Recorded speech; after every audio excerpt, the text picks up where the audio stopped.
Hello everyone, मेरा नाम है राहुल और आप देख रहे हो साहित्य परिवार। तो दोस्तों, साहित्य परिवार में आप सभी लोगों का स्वागत है। आज है पार्ट 3। आदिकाल की जो 300 महत्वपूर्ण वाली क्लास थी उसका पार्ट 3 है।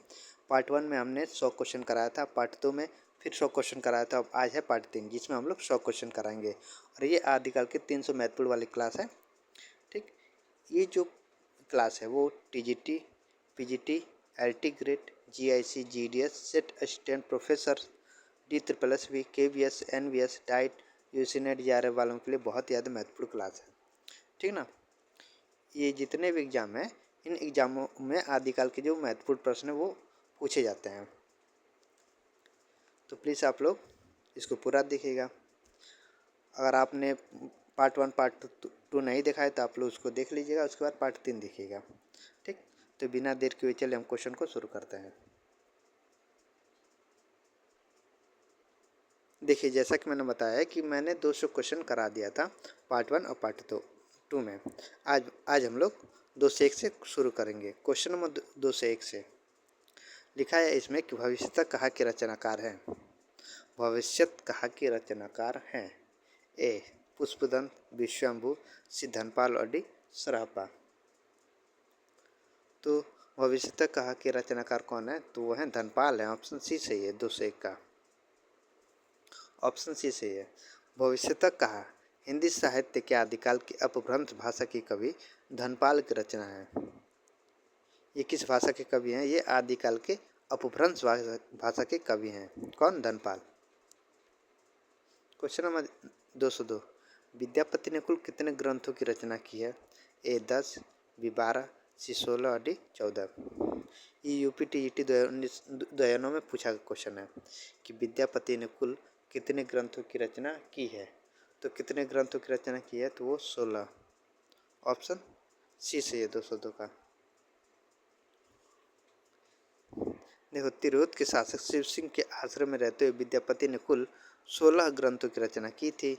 इन्हें मैथिली कोकिल भी कहा जाता था। इनकी प्रमुख रचनाएं कीर्तिलता, कीर्ति पताका इत्यादि है।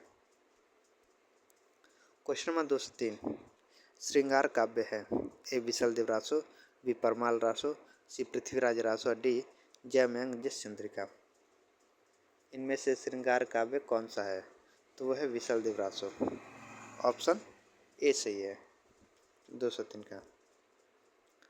देखिए, यहाँ पे लिखा भी है कि आदिकालीन साहित्य में विशल देव रासो श्रृंगार काव्य है, जबकि परमाल रासो वीरता एवं उत्साह से परिपूर्ण रचना है।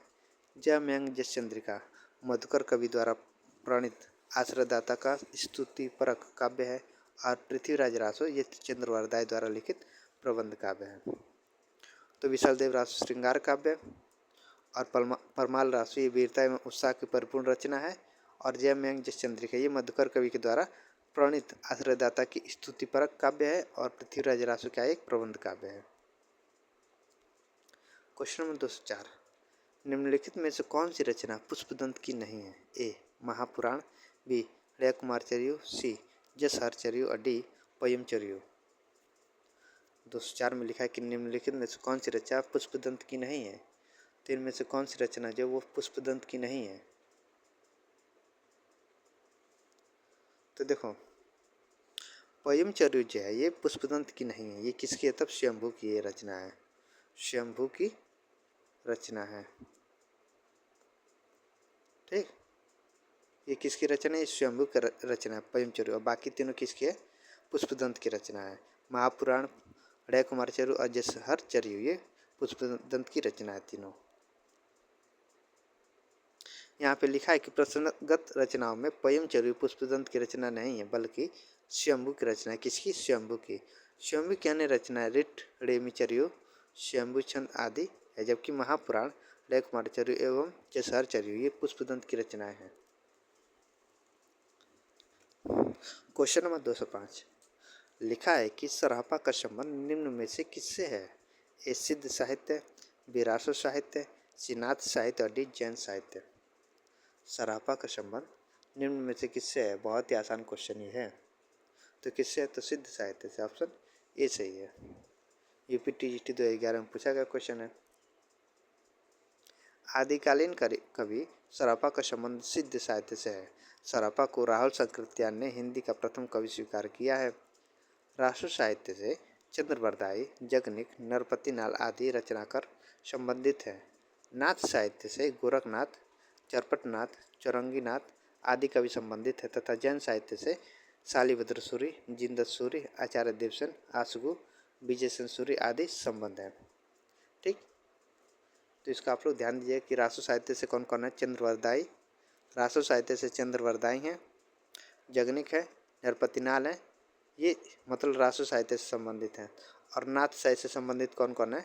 गोरखनाथ, चरपटनाथ, चौरंगीनाथ, ये मतलब कि नाथ साहित्य से संबंधित है। और तथा जैन साहित्य से संबंधित कौन कौन है। शालिभद्र सूरि, जिनदत्त सूरि, आचार्य देवसेन, आसगु, विजयसेन सूरि, ये जैन साहित्य से संबंधित हैं।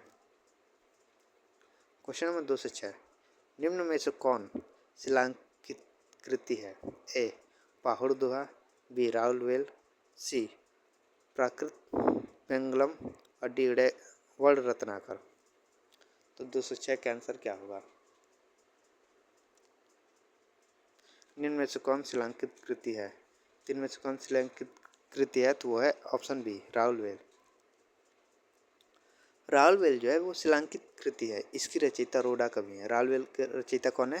रोडा कवि है। यह 10वीं शताब्दी में रचित गद्य पद्य मिश्रित चंपू काव्य है। इस ग्रंथ की नायिका राउल है। इस ग्रंथ की नायिका कौन है। राउल है। राउलवेल से हिंदी की नक्श सिख वर्णन परंपरा का प्रारंभ होता है। क्वेश्चन नंबर 207, शालिभद्र सूरि की रचना का नाम है। ए नेमिनाथ राज, बी भरतेश्वर बाहुबली राज, सी सुमतिगढ़ और डी जयमंग जसचंद्रिका। यूपीटीजीटी 2013 में पूछा क्वेश्चन है कि शालिभद्र सूरि की रचना का नाम है। तीन में से शालिभद्र सूरि की रचना का क्या नाम है तो वह है भरतेश्वर बाहुबली राज। ऑप्शन बी सही है। शालिभद्र सूरि की रचना भरतेश्वर बाहुबली राज यह 1184 ईस्वी में रचित 205 छंदों का खंड काव्य है। कब रचित मतलब कब रचा गया था। 1184 ईस्वी में और छंदों का खंड काव्य है। जबकि सुमतिगढ़ द्वारा रचित नेमिनाथ राज एवं मधुकर कवि द्वारा रचित जयमंग जसचंद्रिका है। क्वेश्चन नंबर 208, अमीर खुसरो किस नाम से जाने जाते हैं। ए तूतीय हिंद, बी तोता ए हिंद, सी सितारे हिंद और D sir Hind. Question number 208 में लिखा है कि अमीर खुसरो का नाम किस नाम से जाने जाते हैं तो तूतीय हिंद। ऑप्शन ए सही है। 208 का ऑप्शन ए सही है, तूतीय हिंद। अमीर खुसरो चिश्ती संप्रदाय में दीक्षित थे। इनका जन्म एटा जिले के पटियाली नामक ग्राम में हुआ था। इनके पिता का नाम सैफुद्दीन मोहम्मद था। ये निजामुद्दीन औलिया के शिष्य थे। अमीर खुसरो को तूती ए हिंद, हिंदुस्तान की तूती के नाम से भी जाना जाता था। ये सूफी संत थे तथा खड़ी बोली हिंदी के प्रथम कवि कहे जाते हैं। इनकी प्रमुख रचना इस प्रकार हैं। खालिक बारी है जो कुछ ग्रंथ में है, पहेलियाँ हैं, मुकर्रियाँ हैं, दो सुखने हैं, गजल इत्यादि। क्वेश्चन नंबर 209, उपदेश रसायन के रचयिता कौन है। उपदेश रसायन के रचयिता कौन है। ए जिनदत्त सूरि, बी शालिभद्र सूरि, सी जिनधर्म सूरि और डी धनपाल। यूपीटीटी 2013 में पूछा गया था कि उपदेश रसायन के रचयिता कौन है तो कौन है तो वह है जिनदत्त सूरि हैं।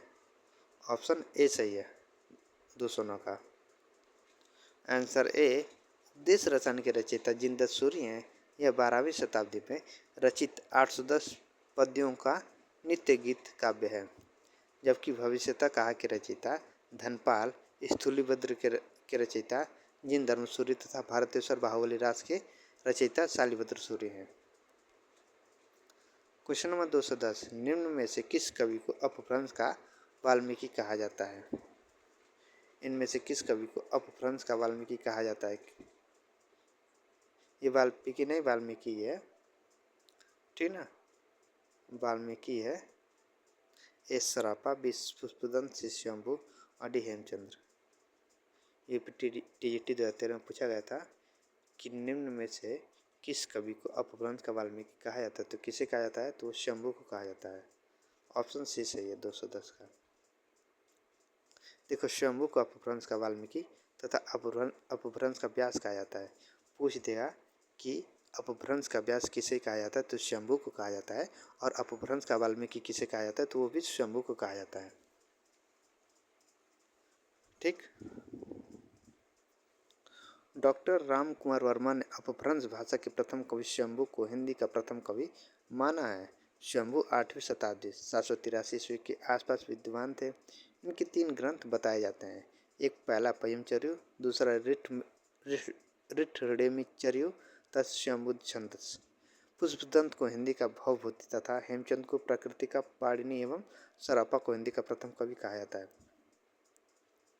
पुष्पदंत को क्या कहा जाता है, हिंदी का भवभूति, तथा हेमचंद को कहा जाता है प्रकृति का पाणिनि एवं सरापा को हिंदी का प्रथम कवि कहा जाता है।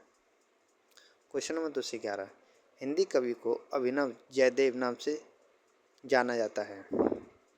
सॉरी, किस कवि को अभिनव जयदेव के नाम से जाना जाता है। ए विद्यापति, बी भभूति, सी नरसिंह मेहता और डी रविदास।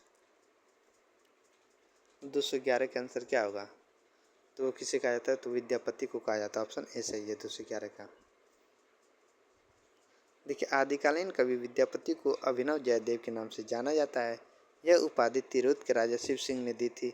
विद्यापति के प्रशंसकों ने उन्हें कई उपाधियों से विभूषित किया है, जो इस प्रकार है। कवि शेखर, मतलब विद्यापति को किन किन नामों से जाना जाता है। पहला है कवि शेखर, दूसरा है कवि कंठहार, तीसरा है नव कवि शेखर, चौथा है खेलन कवि, पांचवा है दशावधान, छठा है पंचानन, सातवां एक मैथिली कोकिल। इन नामों से विद्यापति को जाना जाता है। विद्यापति तिरहुत के राजा शिव सिंह और कीर्ति सिंह के दरबारी कवि थे। इनके द्वारा रचित ग्रंथ निम्न है। पदावली है, कीर्तिलता, कीर्ति पताका, भू परिक्रमा, पुरुष परीक्षा, लिखनावली इत्यादि। क्वेश्चन नंबर 212, निम्न में से कौन सी रचना व्याकरण ग्रंथ है। ए कीर्ति पताका, बी चर्यापद, सी उक्ति व्यक्ति प्रकरण, डी वर्ड रत्नाकर। तो इनमें से कौन सी रचना व्याकरण ग्रंथ है, तो कौन सी रचना व्याकरण ग्रंथ है, तो वो है उक्ति व्यक्ति प्रकरण। ऑप्शन सी सही है। यूपी टीईटी 2013 में पूछा गया क्वेश्चन है। उक्ति व्यक्ति प्रकरण 12वीं शताब्दी में रचित व्याकरण ग्रंथ है। इस ग्रंथ के रचयिता आदिकालीन कवि दामोदर शर्मा है। आचार्य हजारी प्रसाद द्विवेदी के अनुसार इस ग्रंथ में वाराणसी के आसपास का वर्णन किया गया है, जो हमारे घर से लगभग 100 किलोमीटर के आसपास है। क्वेश्चन नंबर 213, प्रबंध चिंतामणि के रचयिता के नाम है। प्रबंध चिंतामणि के रचयिता का नाम है। ए दामोदर पंडित, बी कवि आशुगु, सी रोडा कवि और डी मेरुतुंग। ये KVS PGT 2018 और 2017 में पूछा गया क्वेश्चन है, और यूपी TET 2013 में पूछा क्वेश्चन है कि प्रबंध चिंतामणि के रचयिता का नाम है। इनके रचयिता का क्या नाम है, तो वो है मेरुतुंग। ऑप्शन डी सही है 213 का। प्रबंध चिंतामणि के रचयिता जैन आचार्य मेरुतुंग है। इस ग्रंथ में धाराधि पतिमुंज के दोहे का साहित्यिक महत्व सबसे अधिक है। ये दोहे अपभ्रंश भाषा में है, जबकि उक्त व्यक्ति प्रकरण के रचयिता दामोदर पंडित, राहुल वेल के रचयिता रोडा कवि तथा चंदनवाला रास के रचयिता कवि आशुगु हैं। क्वेश्चन नंबर 214, लिखा है कि आगम वेग पुराणे पंडित मानवहंती पक श्रीफल अली अजिम बाहरिति भ्रमयंती। ये काव्य पंक्ति किसकी है। ए सरापा, बी कड़ापा, सी डोम्बिपा, डी कुकृपा। ये यूजीसी सेकेंड पेपर जून 2016 में पूछा क्वेश्चन है। तो यह काव्य पंक्तियाँ किसकी है, तो काव्य पंक्तियाँ हैं कड़ापा के। ऑप्शन बी सही है। देखिए, यहाँ पे कुछ पंक्तियाँ दी गई, उनका नाम दिया गया, उसको देख लेते हैं कि आगम वेग पुराणे पंडित मानवहंती पक श्रीफल अली अजिम बाहरित भ्रमयंती। कड़ापा की पंक्ति हैं। गंगा जमुना माँ झेरे बही नाई ताहे बुडली बातंगी कोई आलीले पार करई। ये डोम्बिपा की पंक्ति हैं। जही मन पवन न संचरई रवि शशि नहीं पवेश, नहीं बच्चित विषाम करूँ सरहे कई उवेश। ये सरापा की पंक्ति है। आ ससुरी नींद गेल बहुड़ी जा गए, कानेट जो नीलका गई मांगए। दिवसई बहुड़ी काड़े डरे भय, अरति भैल कामरो जाए। ये कुकृपा की पंक्ति है। महत्वपूर्ण पंक्तियाँ हैं, आप लोग इसका स्क्रीनशॉट लेते चलिए। देखिए क्या होता है कि स्क्रीनशॉट लेते चलिएगा, आप इसको रिवीजन करते रहिएगा। रिवीजन करेंगे तो आपको मतलब कि क्वेश्चन को मतलब कि वो याद होता रहेगा, जितना रिवीजन करेंगे उतना। ठीक, ये नहीं कि मतलब कि एक दिन में 150 क्वेश्चन 200 क्वेश्चन वो नहीं करना है। मतलब 100 क्वेश्चन है तो इसका मतलब 2-3 बार देखेंगे तो आपके माइंड में ये मतलब कि रिवीजन होता रहेगा, तो आपको याद हो जाएगा। क्वेश्चन नंबर 215, रचना काल की दृष्टि से निम्नलिखित कवियों का सही अनुक्रम है। रचना काल की दृष्टि से निम्नलिखित कवियों का सही अनुक्रम कौन सा है? तो इसका सही अनुक्रम कौन सा है? तो वो होगा ऑप्शन सी। पहले शंभु, उसके बाद पुष्पदंत, उसके बाद अधमार, उसके बाद हेमचंद। शंभु की अगर बात करें तो 8वीं शताब्दी 783 ईस्वी। पुष्पदंत पुष्पदंत जो है 10वीं शताब्दी है। अधमार जो है 12वीं शताब्दी है। और हेमचंद जो ये भी 12वीं शताब्दी है। तो आगे लिखा है उसको देख लेते हैं। देखो शंभु 8वीं शताब्दी 783 ईस्वी। पुष्पदंत 10वीं शताब्दी 972 ईस्वी। अधमार 12वीं शताब्दी और हेमचंद ये भी 12वीं शताब्दी। देखिए इनका जो जीवन काल है, जन्म है, वो बहुत इम्पोर्टेंट है। पूछ देगा कि शंभू का मतलब जन्म कब हुआ था, इनका जीवन काल क्या है, तो 8वीं शताब्दी 10वीं शताब्दी 12वीं शताब्दी, ये इम्पोर्टेंट है। कभी कभी पूछ देता है मिलान करने के लिए भी, ठीक ना, मिलान करने के लिए भी दे देगा ये वाला क्वेश्चन। क्वेश्चन नंबर 216 लिखा है कि डिंगल कवियों की वीर गाथाएं, निर्गुणियों संतों की वाणियाँ, कृष्ण भक्तियाँ, रागानुगा भक्ति मार्ग के साधकों के पद, राम भक्ति अवैध भक्ति मार्ग के उपासकों की कविताएं, सूफी साधना से पुष्ट मुसलमान कवियों के तथा ऐतिहासिक हिंदू कवियों के रोमांस और रीति काव्य इच्छाओं धाराएं अपभ्रंश कविता के स्वाभाविक विकास है। यह कथन किसका है? ए रामचंद्र शुक्ल, बी हजारी प्रसाद द्विवेदी, सी रामबुलास शर्मा और डी राहुल शंकर त्यान। यूसी नेट थर्ड पेपर जून 2016 में पूछा हुआ क्वेश्चन है। तो 216 का आंसर क्या होगा? यह कथन किसका है? तो वह हजारी प्रसाद द्विवेदी का। ऑप्शन बी सही है 216 का।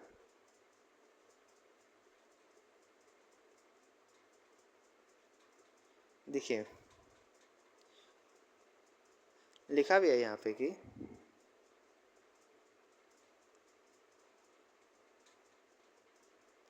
डिंगल कवियों की वीर गाथाएं, निर्गुणिया संतों की वाणियों, कृष्ण भक्तिया रागानु भक्ति मार्ग के साधकों के पद, राम भक्ति या वैदिक भक्ति मार्ग के उपासकों की कविताएं, सूफी साधना से पुष्ट मुसलमान कवियों की तथा ऐतिहासिक हिंदू कवियों के रोमांस और रीति काव्य, ये छह धाराएं अपभ्रंश कविता का स्वाभाविक विकास है। ये किसका है? आचार्य हजारी प्रसाद द्विवेदी का है। आचार्य हजारी प्रसाद द्विवेदी, हजारी प्रसाद द्विवेदी, ठीक, उनका है। आचार्य हजारी प्रसाद का है। क्वेश्चन नंबर 217 लिखा है कि कुंडलिनी के उद्भुत होने पर जो स्फोट होता है उसे क्या कहते हैं? ए नाद, बी बिंदु, सी प्रकाश और डी सिद्ध। कुंडलिनी के उद्भुत होने पर जो स्फोट होता है उसे क्या कहा जाता है? तो उसे क्या कहते हैं? तो उसे नाद कहा जाता है। ऑप्शन ए सही है 17 का। NET UG NET third paper जून 2016 में पूछा क्वेश्चन है ये।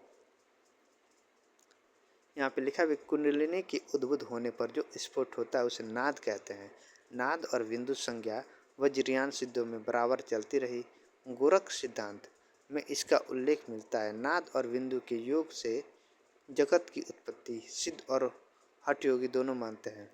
नाद संप्रदाय में हठ योग मूलतः देह शुद्धि का साधन है। योगी देह शुद्धि और प्राणायाम से मन एकाग्र कर लेने के पश्चात कुंडलिनी को जागृत करता है। महाकुंडलिनी में ही व्याप्त शक्ति का समाहार होता है। घट के भीतर चक्रों की कल्पना की गई जिनसे होती हुई कुंडलिनी ब्रह्मरंध्र तथा पहुंचकर सिद्धि के अनाद कोष करती है। क्वेश्चन नंबर 218 लिखा है 218 में कि निम्नलिखित रचनाओं को उनके रचनाकारों के साथ सुमेलित कीजिए।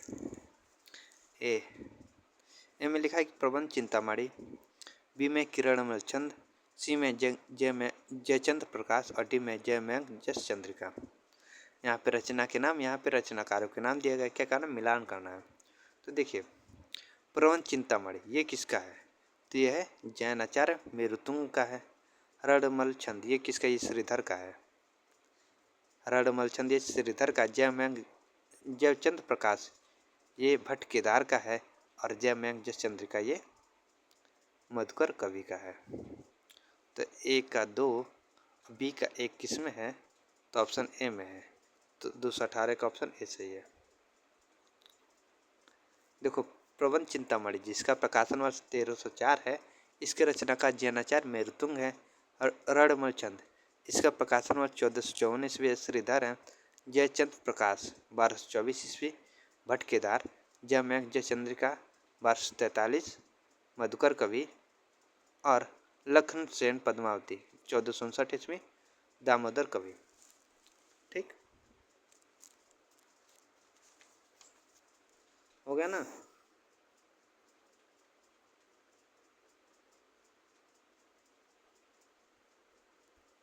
क्वेश्चन नंबर 219 पुरुष परीक्षा किस कवि की रचना है।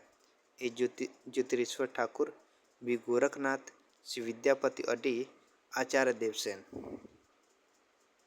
पुरुष परीक्षा किस कवि की रचना है, तो ये नेट मतलब कि जून 2017 में पूछा गया था सेकंड पेपर में। तो ये किसकी रचना है पुरुष परीक्षा, तो वो है विद्यापति की रचना है। ऑप्शन सी से। पुरुष परीक्षा के नाम से एक उपन्यास भी है। शायद वो श्रद्धाराम फिलोरी जी का है पुरुष परीक्षा। नहीं वो परीक्षा गुरु है, सॉरी परीक्षा गुरु हुआ है। पुरुष परीक्षा नहीं, वो परीक्षा गुरु है। देखिए पुरुष परीक्षा विद्यापति की रचना है जो संस्कृत है, जो संस्कृत में है। संस्कृत भाषा में विद्यापति की अन्य रचना है शैव सर्वसार, गंगा वाक्यावली, दुर्गा भक्त, तरंगिणी, भू परिक्रमा, दान वाक्यावली, विभाग सार, लिखनावली, गंगा पतलक, वर्णकृत इत्यादि। क्वेश्चन नंबर 220 निम्नलिखित में से कौन सा विद्वान पृथ्वीराज रासो को सर्वथा अप्रामाणिक ग्रंथ मानने वालों में शामिल नहीं है। इनमें से कौन सा विद्वान पृथ्वीराज रासो को सर्वथा अप्रामाणिक ग्रंथ मानने वालों में शामिल नहीं है, तो कौन शामिल नहीं है। ए रामचंद्र शुक्ल, बी मोहनलाल विशुणुलाल पांडे, सी गौरीशंकर हीरानंद ओझा, डी डॉक्टर बुलर। ये भी यूजी नेट सेकेंड पेपर जून 2017 में पूछा क्वेश्चन। देखिए मैं इस समय मतलब कि इस समय प्रैक्टिस सेट करा रहा हूँ, मतलब PYQ करा रहा हूँ नेट JRF की, तो उसी में ये क्वेश्चन मैंने कराया था, ठीक ना। तो जो नेट JRF की मेरी क्लास देखते हैं उस क्लास में मैंने इस क्वेश्चन को कराया था, तो इस क्वेश्चन को वो लोग आसानी से कर सकते हैं। तो इसका आंसर होगा ऑप्शन बी मोहनलाल विशुणुलाल पांडे।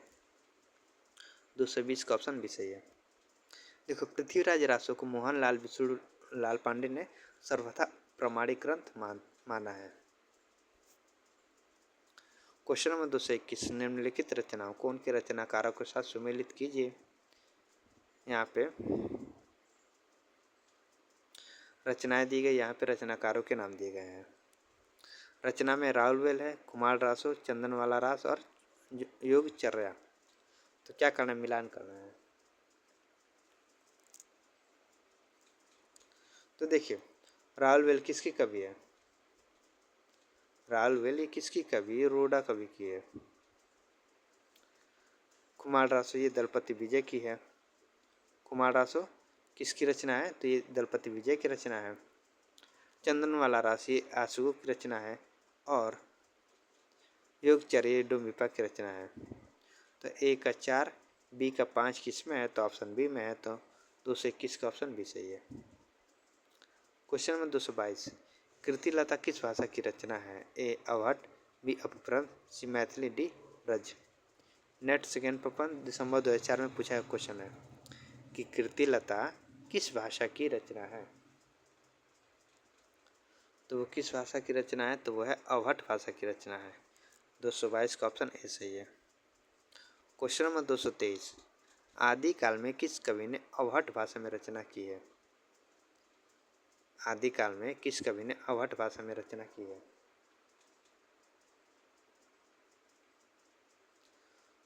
तो किसका? A Amir Khusro, B Abdul Rahman, C Qutban और डी मंझन।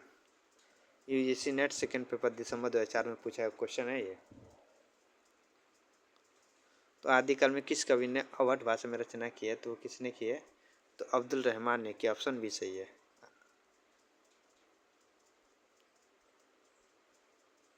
यहाँ पे लिखा है कि अब्दुल रहमान का संदेश रासक पहला धर्मेतर रास ग्रंथ है जो अवहट भाषा में लिखा गया है। देसी भाषा में किसी मुसलमान द्वारा लिखित प्रथम काव्य ग्रंथ संदेश रासक है। संदेश रासक एक खंड काव्य है जिसमें विक्रमपुर की एक वियोगिनी के विरह की कथा है।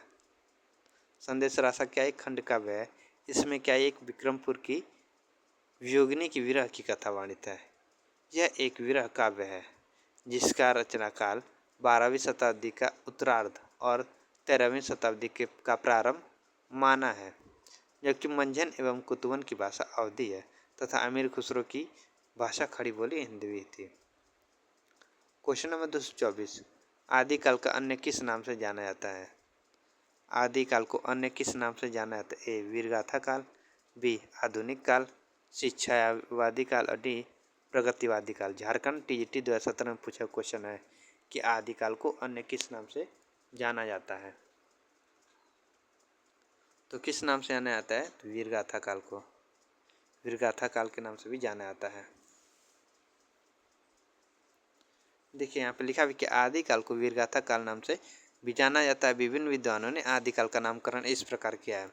देखो चारण काल, आदिकाल को चारण काल कौन कहता है? तो डॉक्टर ग्रियर्सन कहते हैं। आदिकाल को आदिकाल किसने कहा है? तो आचार्य हजारी प्रसाद द्विवेदी का है। वीरगाथा काल किसने कहा है? तो रामचंद्र शुक्ल ने कहा है। आरंभिक काल, आदिकाल के आरंभिक काल किसने कहा है? तो वो मिश्र बंधु ने कहा है। आदिकाल को सिद्ध सामंत काल किसने? राहुल शंकरत्यायन ने। आदिकाल को विजप्पन काल महावीर प्रसाद द्विवेदी ने कहा है और आदिकाल को संधि एवं चारण काल ये राम कुमार वर्मा ने कहा है। ठीक, चारण काल डॉक्टर ग्रियर्सन, आदिकाल आचार्य हजारी प्रसाद द्विवेदी, वीरगाथा काल रामचंद्र शुक्ल, आरंभिक काल मतलब कि मिश्र बंधु मानते कि ये आरंभिक काल था। सिद्ध सामंत काल ये राहुल शंकरत्यायन, विजप्पन काल महावीर प्रसाद द्विवेदी और संधि एवं चारण काल राम कुमार वर्मा। क्वेश्चन नंबर 225, निम्नलिखित कवियों का सही कालक्रम बताइए। कौन सा सही है? तो इसका ऑप्शन सी से सरापा, गोरखनाथ, हेमचंद, सोमप्रभ सूरी। आगे लिखा है, इसको देख लेते हैं। नहीं लिखा है तो यहाँ पे देख लेते हैं कि सरापा की अगर बात करें तो इनका जो कालक्रम था 769 ईस्वी था, जो राहुल शंकरत्यायन के अनुसार है 769 ईस्वी। गोरखनाथ की अगर बात करें तो इनका जो कालक्रम था 845 ईस्वी माना जाता है। 845 ईस्वी ये भी राहुल शंकरत्यायन के अनुसार है। हेमचंद की अगर बात करें हेमचंद की तो इनका जो जन्म काल माना जाता है 1088 ईस्वी 1088 ईस्वी और सोम प्रभु सूरी इनका माना जाता है 1184 ईस्वी। ठीक, तो 769, 845, 1088, ये 1000 है, 88 और 1184। ठीक, आंसर से क्वेश्चन नंबर 226, आला किस ऋतु में गाया जाता है? ए ग्रीष्म ऋतु, बी शरद ऋतु, सी वर्षा ऋतु और डी बसंत ऋतु। तो आला किस ऋतु में गाया जाता है? तो वो वर्षा ऋतु में गाया जाता है। बहुत ही इजी क्वेश्चन है ये। यूजी नेट सेकेंड पेपर दिसंबर 2005 में पूछा क्वेश्चन है। रासो काव्य परंपरा की प्रमुख कवि जगनिक द्वारा रचित ग्रंथ परमाल रासो एक वीर गीत है जो सामान्यतः वर्षा ऋतु में गाया जाता है। क्वेश्चन नंबर 227, लिखा है कि निम्नलिखित रचनाओं को उनके रचनाकारों के साथ सुमेलित कीजिए।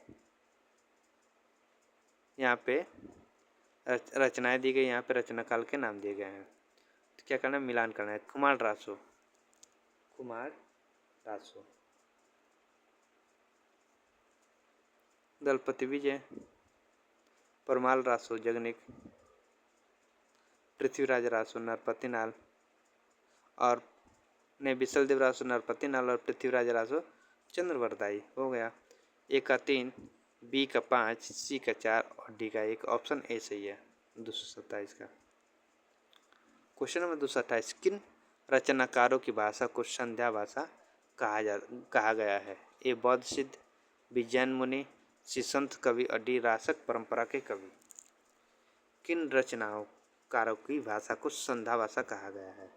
तो किन रचनाकारों की भाषा को कहा गया है? तो वो बौद्ध सिद्ध की भाषाओं को संध्या भाषा कहा गया है। Option A. देखिए, बौद्ध सिद्धों की भाषा को संध्या भाषा कहा जाता है। यह नाम मुनिदत्त तथा अद्यवज्र ने दिया है। अंतः साधनात्मक भावनाओं को व्यक्त करने के कारण इनकी भाषा को संध्या भाषा कहा जाता है। क्वेश्चन नंबर 229, निम्नलिखित रचनाओं को उनकी काव्य भाषा के साथ सम्मिलित कीजिए। निम्नलिखित रचनाओं को उनकी काव्य भाषा, यहाँ पे रचना के नाम, यहाँ पे काव्य भाषा दी गई। क्या करना है? मिलान करना है। विजयपाल सूरी, विजयपाल सूरी ये किस भाषा, मतलब किस भाषा में लिखा गया है? तो विजयपाल सूरी तो यह अपभ्रंश में विजयपाल सूरी अपभ्रंश में। चर्या गीत कोश, इसकी बात करें तो संध्या भाषा। कीर्तिलता अवहट में और खुसरो की पहेलियाँ, ये हिंदी में। ठीक, हिंदी में। तो ए का 2, बी का 3 और सी का 5 और डी का 1 किसमें है? तो ऑप्शन डी में। 29 का ऑप्शन डी सही है। क्वेश्चन नंबर 230, लिखा है कि 12 बरस ले कुकर जीवे और 13 जिए सियार, बरस 18 क्षत्रिय जीवे, आगे जीवन को धिक्कार। ये पंक्तियाँ किस रासो काव्य की है? कि 12 वर्ष ले कुकुर जिए, मतलब कि 12 साल तक कुत्ता जीता है, और 13 ले जिए सियार, और 13 साल तक कौन जीता है? सियार। जो गांव में घूमते हैं ना सियार, अब जो गांव में रहता है वो उसने देखा होगा, सियार घूमते हैं रात को, मतलब आवाज़ देते हैं। तो 13 ले जिए सियार, बरस 18 क्षत्रिय जीवे, मतलब कि जो 18 वर्ष होता है तो क्षत्रिय, मतलब कि इसमें दोहा में ऐसा कहा गया है कि 18 वर्ष तक क्षत्रिय जीते हैं, और जो आगे जीवन को धिक्कार, जो आगे को जीता वो जीवन का धिक्कार है। तो ये सिर्फ पंक्ति में कही गई है। तो ये पंक्ति किस रासो काव्य की? ये पंक्ति किसकी है? ए कुमार रासो की, बी पृथ्वीराज रासो की, सी हमीर रासो की, डी परमाल रासो की। तो ये जो पंक्तियाँ हैं वो किस रासो काव्य की है? तो वह परमाल रासो की। ऑप्शन डी सही है। क्वेश्चन नंबर 231, आदिकालीन साहित्य में वीर रस की रचनाओं में किस भाषा का प्रयोग किया गया है? ए पिंगल, बी बुंदेली, सी डिंगल, डी प्राकृत। आदिकालीन साहित्य में वीर रस की रचनाओं में किस भाषा का प्रयोग किया गया है? तो वो डिंगल भाषा का प्रयोग किया गया है। ऑप्शन सी से। देखिए, यहाँ पे लिखा भी रहता है कि किस एग्जाम में पूछा है क्वेश्चन है, तो आप इसको भी ध्यान देते चलिएगा। आदिकाल में वीर रस की रचनाओं में डिंगल भाषा या शैली का प्रयोग किया गया है। यह दो भाषाओं के मिश्रण से बनी है। डिंगल भाषा मतलब अपभ्रंश प्लस राजस्थानी से ये डिंगल भाषा बनी है। ठीक, जबकि आदिकाल में कोमलकांत पदावली के लिए पिंगल भाषा या शैली का प्रयोग किया जाता है। यह दो भाषाओं से मिश्रण से बनी है। पिंगल भाषा किन दो भाषाओं के मिश्रण से बनी है? एक अपभ्रंश और ब्रज भाषा के, तो उसको पिंगल कहते हैं। 232, शब्दानुशासन के लेखक हैं? ए रामचंद्र शुक्ल, बी हेमचंद्र, सी सरापा, डी स्वयंभू। ये रामचंद्र शुक्ल है। इनमें कि शब्दानुशासन के लेखक कौन है? तो वो है हेमचंद्र हैं। ऑप्शन बी सही है 232 का। शब्दानुशासन हेमचंद का व्याकरण ग्रंथ है। इसमें संस्कृत, प्राकृत और अपभ्रंश तीनों का समावेश है। शब्दानुशासन में जो है इसमें संस्कृत भी है, प्राकृत भी है और अपभ्रंश, ये तीनों का समावेश इसमें है। रस मीमांसा 1949 ईस्वी, आचार्य रामचंद्र शुक्ल का है, और दोहा को शेष सरापा का है, और पयम चरु ये शंभु की रचना है। 233 में है कि खालिक वारी किसकी रचना है? ए खालिक खलक, बी रहीम, सी अमीर खुसरो, डी अकबर की। खालिक वारी किसकी रचना है? तो वो है अमीर खुसरो की रचना है। ऑप्शन सी सही है। देखिए खालिक वारी जो कोश ग्रंथ में दो सुखने, फिर हालात कन्हैया, नजरान ए हिंदी, पहेलियाँ, मुकर्रियाँ, गजल इत्यादि अमीर खुसरो की रचना है। कौन कौन सी इनकी रचनाएं? खालिक वारी है, दो सुखने हैं, हालात कन्हैया है, नजरान ए हिंद है, पहेलियाँ हैं, मुकर्रियाँ हैं, गजल, ये अमीर खुसरो की रचना है। लिखा है कि अमीर खुसरो का वास्तविक नाम अबुल हसन था और अमीर खुसरो निजामुद्दीन औलिया के शिष्य थे। अमीर खुसरो खड़ी बोली के आदि कवि तथा प्रथम कवि कहे जाते हैं। क्वेश्चन नंबर 234, अपभ्रंश को पुरानी हिंदी किसने कहा है? अपभ्रंश को पुरानी हिंदी किसने कहा? ए ग्रियर्सन, बी श्याम सुंदर दास, सी चंद्रधर शर्मा गुलेरी, और डी भारतेंदु हरिश्चंद्र। अपभ्रंश को पुरानी हिंदी किसने कहा है? तो किसने कहा है? चंद्रधर शर्मा गुलेरी ने। ऑप्शन सी सही है। अपभ्रंश को पुरानी हिंदी अपभ्रंश को पुरानी हिंदी सबसे पहले चंद्रधर शर्मा गुलेरी ने कहा है। क्वेश्चन नंबर 235, इनमें से कौन सा युग्म संगत है? इनमें से कौन सा युग्म जो है वो संगत है? तो कौन सा युग्म संगत है? तो ए विशाल देवरासो नरपति नाल, ये संगत है। विशाल देवरासो और नरपति नाल ये संगत है। लेकिन ये देखो कुमार रासो किसका है? ये दलपति विजय का ना है। कुमार रासो दलपति विजय का है। दलपति विजय का विजय पाल रासो ये किसका? ये नर सिंह का है। ये नर सिंह का है। ठीक, ये विजय पाल रासो किसका है? नल सिंह का है। ठीक, और परमाल रासो ये किसका है? ये जगनिक का है। ये जगनिक का है। ठीक, तो विशल देव रासो नरपति नाल का, खुमाल रासो दलपति विजय का, और विजयपाल रासो ये नल सिंह का है, और परमाल रासो जगनिक का है। क्वेश्चन नंबर 236, रालवेल किसकी रचना है? ए चंद्रवरदाई, विरोडा कवि, सी दामोदर शर्मा, डी शंभु। रालवेल किसकी रचना है? तो ये रोडा कवि की रचना है। ऑप्शन बी सही है 36 का। क्वेश्चन नंबर 237, रासो शब्द की उत्पत्ति रसायन से किसने मानी है?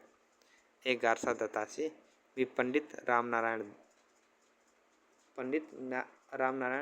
दुग्गड़, सी रामचंद्र शुक्ल, और डी पंडित हर प्रसाद शास्त्री। तो इसका आंसर क्या होगा? इसका आंसर होगा ऑप्शन सी, रामचंद्र शुक्ल ने रासो शब्द की उत्पत्ति रसायन से मानी है। देखिए ये 2011 में यूसी नेट सेकेंड पेपर जून में पूछा गया क्वेश्चन है। DSSC PGT 2021 में पूछा गया था ये क्वेश्चन, और राजस्थान कॉलेज लेक्चर भर्ती परीक्षा 2014 में भी ये क्वेश्चन पूछा गया था। क्वेश्चन नंबर 238, आदिकालीन रचनाओं का सही अनुक्रम कौन सा है? आदिकालीन रचनाओं का सही अनुक्रम कौन सा है? तो कौन सा है? तो वो होगा ऑप्शन ए भारतेश्वर बाहुबली राज, फिर उसके बाद स्थूलीभद्र राज, उसके बाद नेमिनाथ राज, उसके बाद संगीत रत्नाकर। तो 238 का ऑप्शन ए सही। आगे लिखा है, देखिए भारतेश्वर बाहुबली राज, इसका जो प्रकाशन वर्ष 1184 ईस्वी है, शालिभद्र सूरी। स्थूलीभद्र राज 1209 ईस्वी, जिन धर्म सूरी इसके रचनाकार हैं। नेमिनाथ राज 1213 ईस्वी, सुमति गणी, और संगीत रत्नाकर 13वीं शताब्दी, सारंग देव। क्वेश्चन नंबर 239, पय्युम चर्यु किसकी रचना है? बहुत ही आसान क्वेश्चन है कि पय्युम चर्यु किसकी रचना है? ए अब्दुल रहमान, बी विद्यापति, सी शंभु, और डी चंद्रवरदाई। तो पय्युम चर्यु किसकी रचना है? तो वह स्वयंभू की रचना है। ऑप्शन सी से 239 का। देखो पयमचर्यु जिसमें राम कथा है, रिट रेडी रिट रेमीचर्यु हरिवंश पुराण इसमें है, तथा स्वयंभू छंद ये जैनाचार्य स्वयंभू की रचना है। यह अपभ्रंश के कवि माने जाते हैं। स्वयंभू जो अपभ्रंश के कवि माने जाते हैं, इन्हें अपभ्रंश का वाल्मीकि कहा जाता है। देखिए फिर से रिवीजन कर लीजिए कि अपभ्रंश का वाल्मीकि किसे कहा जाता है, इन्हें कहा जाता है। स्वयंभू को अब्दुल रहमान द्वारा रचित एकमात्र ग्रंथ संदेश रासक है, जिसका रचना काल 12वीं शताब्दी का उत्तरार्ध तथा 13वीं शताब्दी का पूर्वार्ध माना जाता है। हिंदी में लिखा जाने वाला यह पहला धर्मेतर रास ग्रंथ है। इसमें विक्रम पुरुष की एक वियोगिनी की विरह का वर्णन है। संदेश रासक एक खंड काव्य है, जिसकी खंड काव्य है। किसी मुसलमान द्वारा हिंदी में लिखा जाने वाला यह पहला ग्रंथ है। चंद्रवरदाई द्वारा लिखित एकमात्र रासो काव्य पृथ्वीराज रासो है। यह प्रबंध शैली तथा डिंगल भाषा में लिखा जाने वाला वीर तथा श्रृंगार काव्य है। चंद्रवरदाई हिंदी का प्रथम महाकवि तथा पृथ्वीराज रासो हिंदी का प्रथम महाकाव्य है। पृथ्वीराज रासो में 68 छंदों का प्रयोग किया गया है।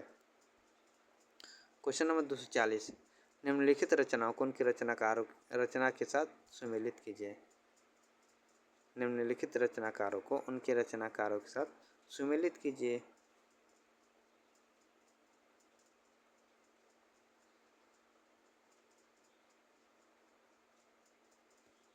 ठीक,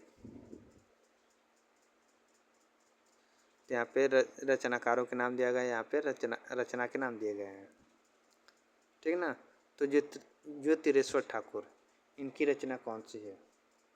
ज्योतिरेश्वर ठाकुर इनकी रचना है वर्ण रत्नाकर। दामोदर भट्ट इनकी रचना है,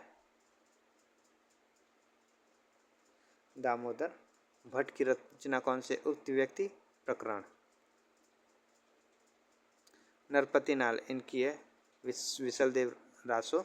और रोडा कवि है, रोडा कवि क्या है? तो इनका है राहुल वेल। तो ए का 4, बी का 2, सी का 3 और डी का 1 किसमें है? तो ऑप्शन ए में है। 240 का ऑप्शन ए सही है। क्वेश्चन नंबर 241, पुष्पदंत किस शताब्दी के कवि थे? ए 8वीं, बी 7वीं शताब्दी, सी 10वीं शताब्दी और डी 11वीं शताब्दी। पुष्पदंत किस शताब्दी के कवि थे? तो किस शताब्दी के कवि थे? तो वो थे 10वीं शताब्दी के। ऑप्शन सी सही है। देखिए पुष्पदंत या आविर्भाव 972 ईस्वी, ये 10वीं शताब्दी में हुआ था इनका जन्म। पुष्पदंत अपभ्रंश के महाकवि हैं। पुष्पदंत जो है वो अपभ्रंश के महाकवि हैं। पुष्पदंत को हिंदी का भभूति कहा जाता है। हिंदी का भभूति किसे कहा जाता है? पुष्पदंत को। शिव सिंह सेंगर ने पुष्प कवि को भाषा की जड़ कहा है। भाषा की जड़ ये है। ठीक, पुष्पदंत की 3 रचनाएं प्रकाश में आ चुकी हैं। पहला है महापुराण, इसमें कुल 102 संधियाँ हैं। दूसरा है जस हरचर्यु, यह काव्य 4 संधियों में पूरा हुआ और इसमें नामानुसार यशोधरा का जीवन चरित और उनके जन्मांतरों का वर्णन है। और तीसरा है रय कुमार चर्य, इस काव्य में 9 संधियाँ हैं। पुष्पदंत ने स्वयंभू को अभिमान मेरु, काव्य रत्नाकर, कवि कुल तिलक आदि उपाधियों से विभूषित किया है। क्वेश्चन नंबर 242, दोहा कोश किसकी रचना है? ए विद्याधर, बी सरापा, सी पुष्पदंत और डी सबरप्पा। दोहा कोश किसकी रचना है? तो वो किसकी रचना है? तो वह सरापा की। ऑप्शन बी सही है। 242 का। दोहा कोश सरापा 8वीं शताब्दी के कवि थे तथा हिंदी के प्रथम कवि की रचना है। सरापा हिंदी के साथ साथ सिद्धों में भी प्रथम कवि हैं। सबरप्पा 780 ईस्वी की प्रमुख रचना चर्यापद है। यह एक प्रकार का गीत है जो सामान्यतः अनुष्ठानों के समय गाया जाता है। चर्यापद संध्या भाषा के दृष्टकूट में लिखी गई है। क्वेश्चन नंबर 243, रचनाकाल की दृष्टि से निम्नलिखित कृतियों का सही अनुक्रम है। निम्नलिखित कृतियों का सही अनुक्रम कौन सा है? तो ऑप्शन ए है कुवलयमाला कथा, राहुल वेल, उक्त व्यक्ति प्रकरण और वर्ण रत्नाकर। ये ऑप्शन ए सही है इसका। 243 का। कैसे इसको दिखा देते हैं, यहाँ पे लिखा नहीं है तो इसको मैं बता देता हूँ। कुवलयमाला कथा इसका जो मतलब कि रचना काल है वो है 778 ईस्वी। 778। राउलवेल, राउलवेल 10वीं शताब्दी, 10वीं शताब्दी। उक्त व्यक्ति प्रकरण, इसका है 12वीं शताब्दी। और वड रत्नाकर, इसका है 14वीं शताब्दी। ठीक।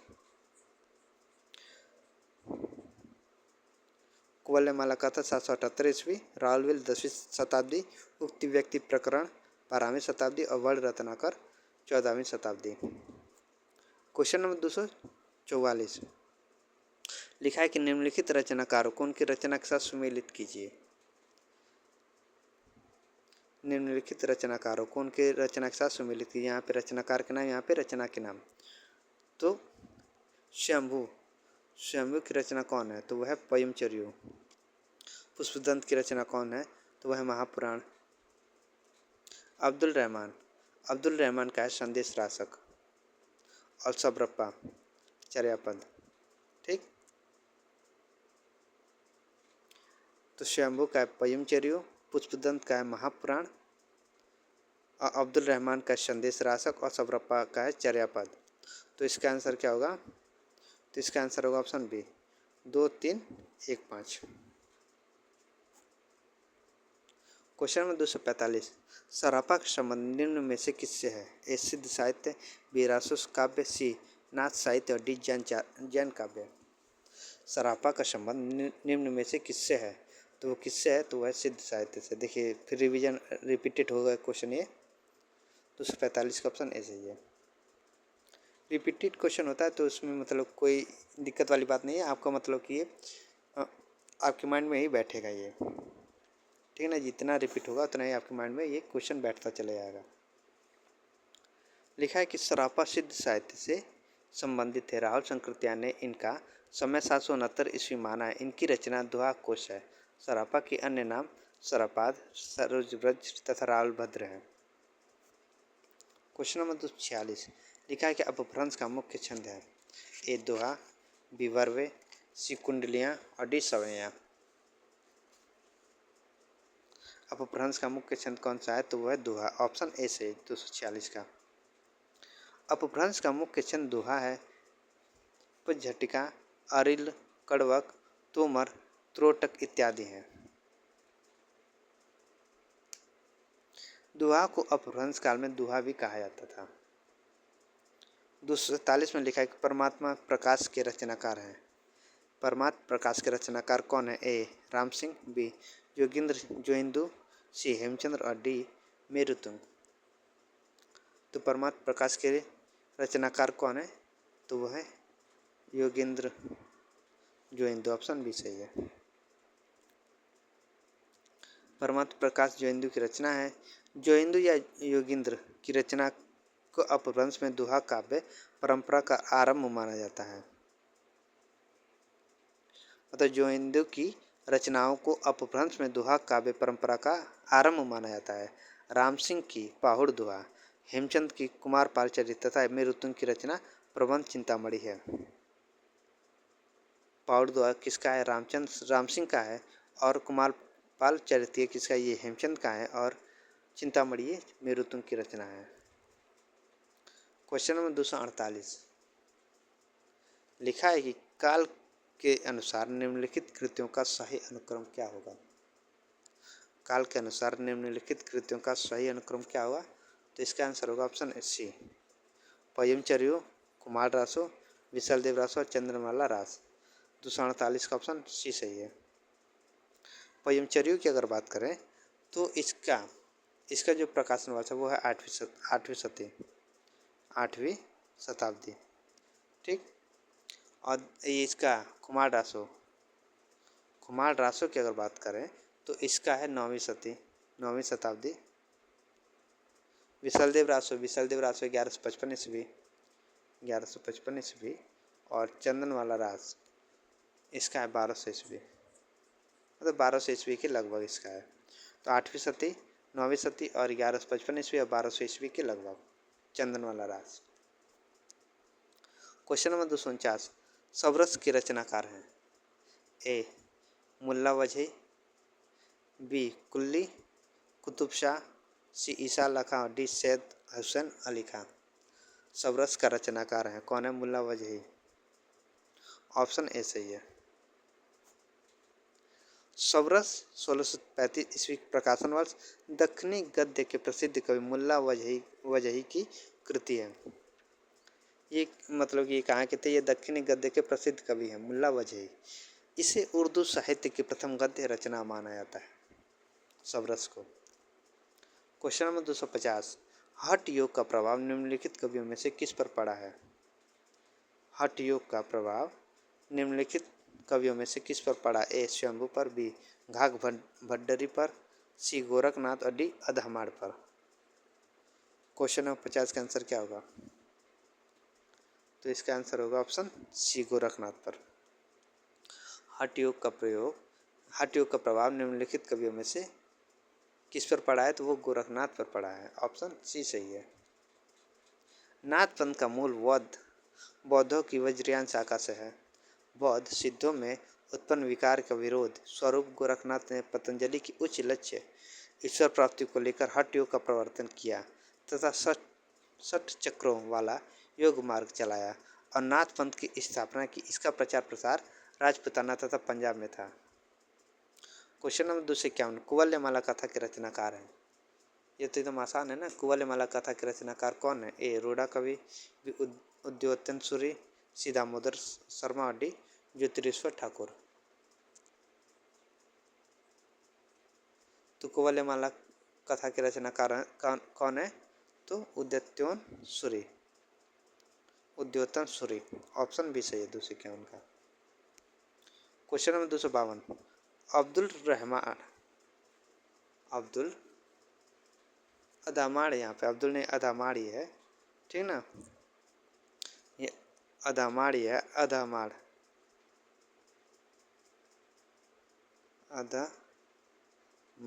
ठीक। अदामाड़ की रचना है। इनमें से अदामाड़ की कौन सी रचना? ए प्राकृत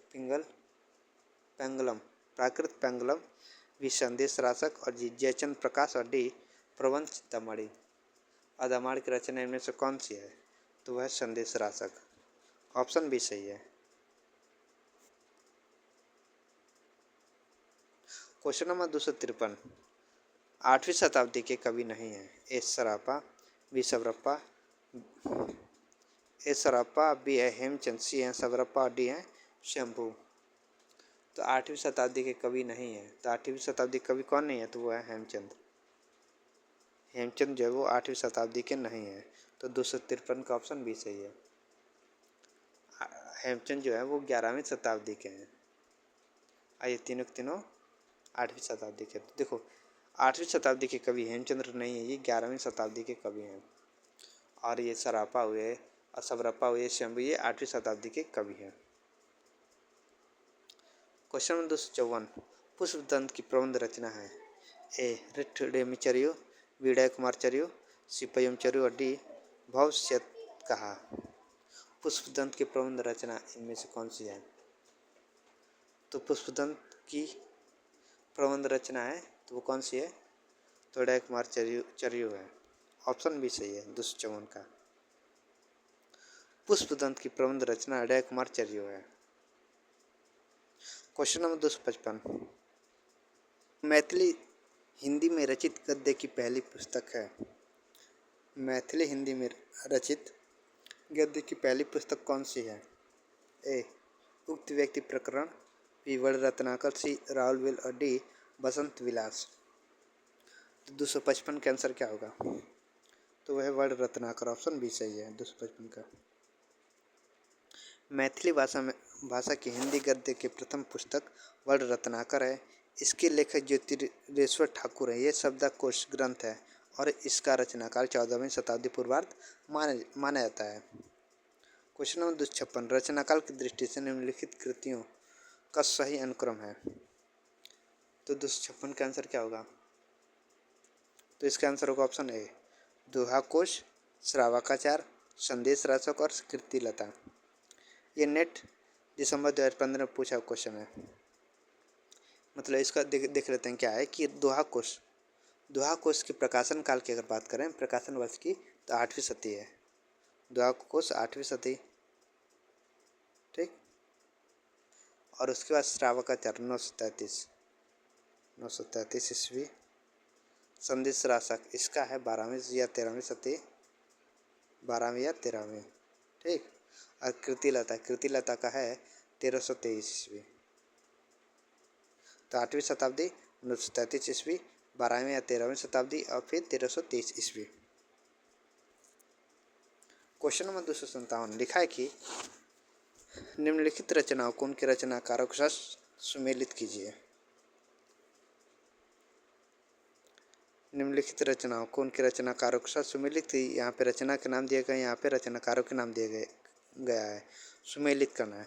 कुमारपाल प्रतिबोध, ये किसका है? तो संप्रभु सूरी का है। प्रबंध चिंतामणि, ये किसका है? मेरुतुंग का है।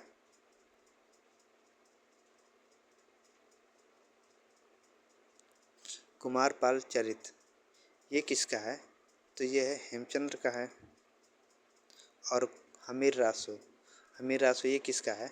तो वह सारंगधर का है, ठीक। तो ए का 3, बी का 2, सी का 1 और डी का 5 किसमें है? तो ऑप्शन ए में है। तो 257 का ऑप्शन ए सही है। क्वेश्चन नंबर 258 लिखा है कि निम्नलिखित रचनाओं को उनके रचनाकारों के साथ सुमेलित कीजिए। यहाँ पे रचना, यहाँ पे रचना काल, क्या करना है? सुमेलित करना है। रठौड़ा रि ख्यात, रठौड़ा रि ख्यात मतलब कि ये किसकी रचना है? रठौड़ा रि ख्यात ये किसकी रचना है? तो दयाल दास की रचना है। वैराट पुराण ये किसकी रचना है?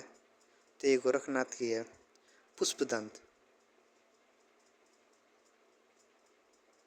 पुष्पदंत की रचना कौन है? तो वह उत्तर पुराण। और जिंद सूरी की रचना कौन है? तो वह उपदेश राशक, ठीक। तो ए का 5, बी का 4, सी का 1, सी का 3 और डी का 2 किसमें है? तो ऑप्शन बी में है। क्वेश्चन नंबर 259 लिखा है कि सिद्ध की साधना में शून्य का पूरक तत्व था। ए वज्र, बी अग्नि, सी चित्र और डी ज्ञान। सिद्ध की साधना में शून्य की पूरक तत्व था, तो वो कौन सा था? तो वो है ज्ञान। ऑप्शन डी सही है। सिद्ध साहित्य के आदिकालीन सिद्ध साधक व योगियों की काव्य रचनाओं में उल्लेखित शून्य की पूरक तत्व ज्ञान था। वज्रयानियों के अनुसार पानी में नमक मिलाने की तरह साधक शून्य में विलीन होकर महासुख की दशा को प्राप्त करता है। क्वेश्चन नंबर 260 निम्नलिखित में से कौन व्याकरण ग्रंथ के रूप में प्रतिष्ठित है? ए राउलवेल, बी उक्ति व्यक्ति प्रकरण, सी वर्ण रत्नाकर, डी कुवलयमाला। तो इसका आंसर क्या होगा? तो इसका आंसर होगा ऑप्शन बी उक्ति व्यक्ति प्रकरण। उक्ति व्यक्ति प्रकरण अत्यंत महत्वपूर्ण व्याकरण ग्रंथ है जो पंडित दामोदर शर्मा द्वारा लिखा गया है। क्वेश्चन नंबर 261 लिखा है कि कालक्रम अनुसार संगीत क्रम क्या होगा? कालक्रम अनुसार संगीत क्रम क्या होगा? मतलब कि संगति क्रम क्या होगा? मतलब थोड़ा सा हम ध्यान नहीं दिए हैं कि कालक्रम अनुसार संगति क्रम क्या होगा। तो क्या होगा? तो पहले होगा कुवलयमाला, उसके बाद राउलवेल, उसके बाद उक्ति व्यक्ति प्रकरण, उसके बाद है कृतिलता। कुवलयमाला 9वीं शती, राउलवेल 11वीं, राउलवेल क्या है? 11वीं, उक्ति व्यक्ति प्रकरण 12वीं और कृतिलता 14वीं, ठीक। देखो यहाँ पे लिखा हुआ कुवलयमाला के लेखक कौन? उद्योतन सूरी है, 9वीं शताब्दी का है। राउलवेल रोडा कवि है, 11वीं शताब्दी का ये है। उक्ति व्यक्ति प्रकरण दामोदर शर्मा 12वीं शताब्दी का है। और कृतिलता ये विद्यापति का है और मतलब इसका प्रकाशन वर्ष 14वीं शताब्दी है। क्वेश्चन नंबर 265 लिखा है कालक्रम की दृष्टि से इनमें सबसे पुराने कवि हैं। ए तुलसीदास, बी सूरदास, सी बिहारी और डी विद्यापति। तो कालक्रम की दृष्टि से सबसे पुराने कवि कौन है? तो वो हैं विद्यापति हैं।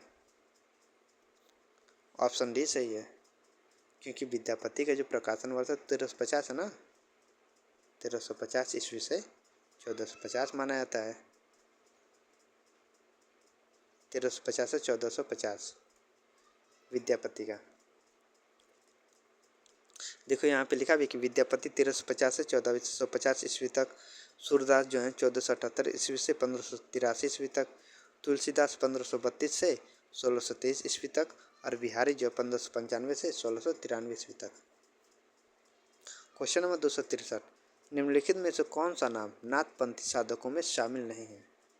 इनमें से कौन सा नाम जो है वो नाथपंथी साधकों में शामिल नहीं है? ए जलंधरी पाव, बी भरथरी, सी कड़ापा, डी चूड़करनाथ। तो 263 का आंसर क्या होगा? 263 का आंसर होगा ऑप्शन सी कड़ापा। नाथ संप्रदाय के प्रवर्तक मत्स्येंद्र नाथ एवं गोरखनाथ थे। शिव के उपासक नाथ योगियों की संख्या 9 थी, जिसमें गोरखनाथ, मत्स्येंद्र नाथ, जलंधर नाथ, चौरंगी नाथ, गोपीचंद, भरथरी, चूड़करनाथ तथा जलंधरी पाव आदि ने नाथ साहित्यों का विकास किया। कड़ापा आदिकालीन सिद्ध कवि हैं। सिद्धों की संख्या 84 मानी जाती है। क्वेश्चन नंबर 264, गोरखवाणी नामक पुस्तक के संपादक हैं? ए हजारी प्रसाद द्विवेदी, बी डॉक्टर भागीरथी मिश्र, सी डॉक्टर पीताम्बर दत्त भड़थवाल, और डी इनमें से कोई नहीं। गोरखवाणी नामक पुस्तक के संपादक कौन है? तो इसके संपादक कौन है? तो वो हैं डॉक्टर पीताम्बर दत्त भड़थवाल। ऑप्शन सी सही है। गोरखवाणी नामक पुस्तक के संपादक डॉक्टर पीताम्बर दत्त भड़थवाल हैं। प्रस्तुत पुस्तक का प्रकाशन हिंदी साहित्य सम्मेलन प्रयाग से हुआ। इसमें गोरखनाथ के 14 ग्रंथों को प्रामाणिक मानकर उनका वर्णन किया गया है। क्वेश्चन नंबर 265, किस ग्रंथ में चंद्रवरदाई को छप्पियों का राजा कहा गया है? ए शिव सिंह सरोज में, बी पृथ्वीराज रासो में, सी मुजरासो में, और डी इनमें से कोई नहीं। किस ग्रंथ में चंद्रवरदाई को छप्पियों का राजा कहा गया है? तो किस में कहा गया है? तो शिव सिंह सरोज में कहा गया है। ऑप्शन ए सही है। चंद्रवरदाई को छप्पियों का राजा शिव सिंह सेंगर कृत शिव सिंह सरोज में कहा गया है। वीर रस के साथ साथ चंद्रवरदाई नक्सिक वर्णन या श्रृंगार के वर्णन में भी कुशल थे। इस आधार पर शिव सिंह सरोज में उन्हें छप्पियों का राजा कहा था। छप्पियों का राजा किसने कहा था? शिव सिंह सेंगर ने शिव सिंह सरोज में कहा था। 266 में लिखा है कि आदिकालीन काव्य ग्रंथों में कथा कहने की परंपरा को लक्ष्य करके पृथ्वीराज रासो के संदर्भ में किस आलोचक ने लिखा है? कथा की परीक्षा इतिहास की दृष्टि से नहीं, काव्य की दृष्टि से होनी चाहिए। पुरानी कथाएं काव्य ही अधिक हैं, इतिहास वे एक कदम नहीं है। एकदम नहीं। ए मुनि जिन विजय, बी राहुल संकृत्यान, सी हजारी प्रसाद द्विवेदी, और डी विश्वनाथ प्रसाद मिश्र। 266 का आंसर क्या होगा? तो इसका आंसर होगा ऑप्शन सी हजारी प्रसाद द्विवेदी। यहाँ पे लिखा है पृथ्वीराज रासो के संदर्भ में आचार्य हजारी प्रसाद द्विवेदी ने लिखा है कि कथा की परीक्षा इतिहास की दृष्टि से नहीं, काव्य की दृष्टि से होनी चाहिए। जो कथा की जो परीक्षा है वो इतिहास की दृष्टि से नहीं, उसकी काव्य कैसा है उस दृष्टि से होनी चाहिए। पुरानी कथाएं काव्य ही अधिक है, इतिहास भी एकदम नहीं है। राहुल संकृत्यान का इतिहास ग्रंथ हिंदी काव्यधारा 1944, हजारी प्रसाद द्विवेदी का इतिहास ग्रंथ हिंदी साहित्य की भूमिका 1940 ईस्वी तथा विश्वनाथ प्रसाद मिश्र का साहित्य इतिहास ग्रंथ हिंदी साहित्य का अतीत, 2 भाग हैं। क्वेश्चन नंबर 267, निम्नांकित में से सिद्ध साहित्य के विशेष में कौन सा कथन सत्य नहीं है? तो इसका आंसर होगा ऑप्शन डी, सिद्ध साहित्य का प्रणयन पिंगल भाषा में हुआ था। ये कथन जो है सत्य नहीं है। बाकी ये तीनों सत्य है। कि ये में लिखा है कि सिद्ध साहित्य का झुकाव साहित्य साधना की ओर है, ये बात सही है। सिद्ध साहित्य के प्रथम कवि सरापा, ये भी बात सही है। अस्सी में है कि सिद्ध साहित्य की रचना चरापा तथा दोहा में हुई है, तो ये भी सही है। तो 267 का ऑप्शन डी है, ये सही नहीं है। यहाँ पे वही लिखा है। क्वेश्चन नंबर 268, कुल ज्ञान निर्णय के रचनाकार हैं। ए गोरखनाथ, बी जालंधर नाथ, सी मत्स्येंद्र नाथ और डी गोपीचंद।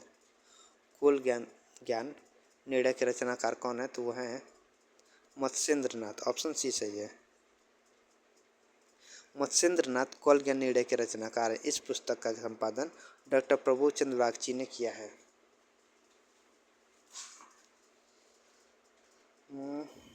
269 लिखा है कि निम्नलिखित में से अपभ्रंश प्रभावित हिंदी रचना कौन सी है? ए कुमार रासो, बी ढोला मारूरा दुहा, सी भरतेश्वर बाहुबली रास और डी जयमंग जय चंद्रिका। निम्नलिखित अपभ्रंश प्रभावित हिंदी रचना कौन सी है? तो वो कौन सी है? भरतेश्वर बाहुबली रास। ऑप्शन सी सही है 269 का। भरतेश्वर बाहुबली रास जैन कवि शालिभद्र सूरी द्वारा रचित है।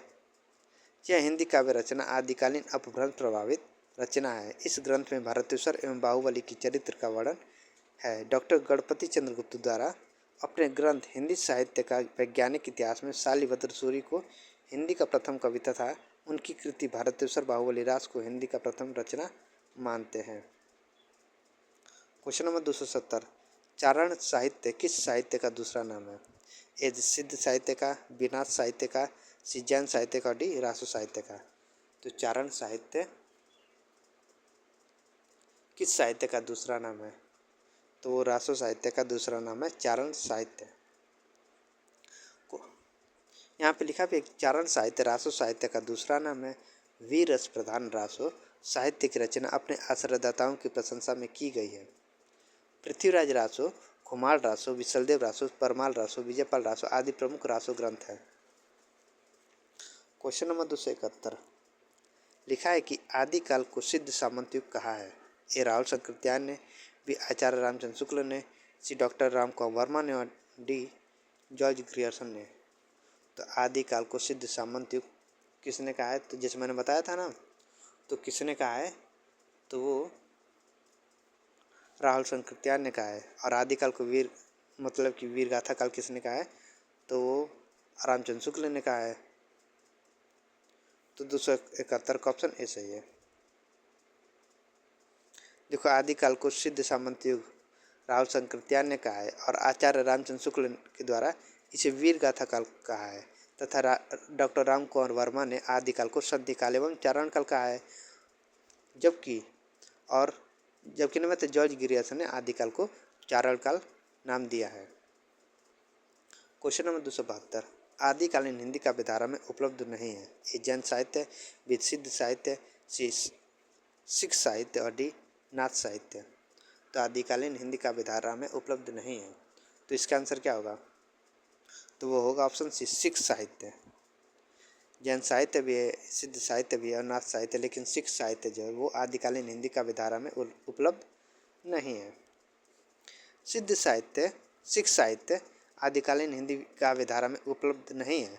आदिकालीन हिंदी काव्यधारा में सिद्ध साहित्य, जैन साहित्य, नाथ साहित्य उपलब्ध है। सिख साहित्य भक्तिकालीन काव्यधारा के संत काव्य परंपरा के अंतर्गत आती है। संत काव्यधारा में अनेक सिख गुरु की रचनाएं उपलब्ध हैं।